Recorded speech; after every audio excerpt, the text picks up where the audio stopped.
एक घमंडी हाथी और चींटी की कहानी।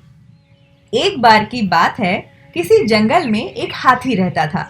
उसे अपने शरीर और अपनी ताकत का बहुत घमंड था। उसे रास्ते में जो भी जानवर मिलता वो उसे परेशान करता और डराकर भगा देता। एक दिन वो कहीं जा रहा था।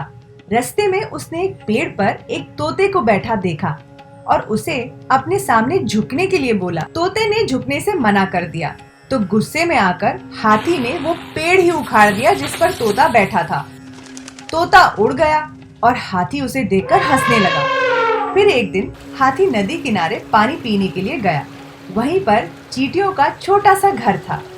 एक चींटी बड़ी मेहनत से अपने लिए खाना इकट्ठा कर रही थी। यह देखकर हाथी ने पूछा, तुम क्या कर रही हो? तो चींटी ने कहा, बरसात का मौसम आने से पहले अपने लिए भोजन जमा कर रही हूँ ताकि बारिश का मौसम बिना किसी परेशानी के निकल जाए। यह सुनकर हाथी के मन में शरारत सूझी और उसने अपनी सूंड में पानी भरकर चींटी के ऊपर डाल दिया। पानी से चींटी का भोजन खराब हो गया और वो पूरी भीग गई। यह देखकर चींटी को बहुत गुस्सा आया और उसने घमंडी हाथी को सबक सिखाने का सोचा। फिर एक दिन चींटी को मौका मिल ही गया कि वो हाथी को सबक सिखा सके। हाथी भोजन करके हरी घास पर सो रहा था। चींटी सोते हुए हाथी की सूंड में घुस गई और अंदर से उसे जोर जोर से काटने लगी। जैसे ही चींटी ने हाथी को काटा, हाथी दर्द के मारे जोर जोर से रोने लगा और मदद के लिए पुकारने लगा। चींटी ने हाथी के रोने की आवाज सुनी और सूंड से बाहर निकल आई। हाथी उसे देखकर डर गया और अपने किए की माफी मांगी।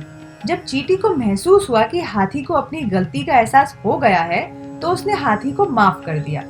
हाथी अब बिल्कुल बदल गया था और उसने वादा किया कि वो अब किसी को नहीं सताएगा और दूसरों की मदद करेगा।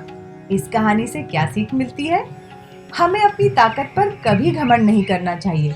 अपनी ताकत के जोर पर दूसरों को परेशान करने की जगह उनकी मदद करनी चाहिए। क्यों चींटी दोस्त?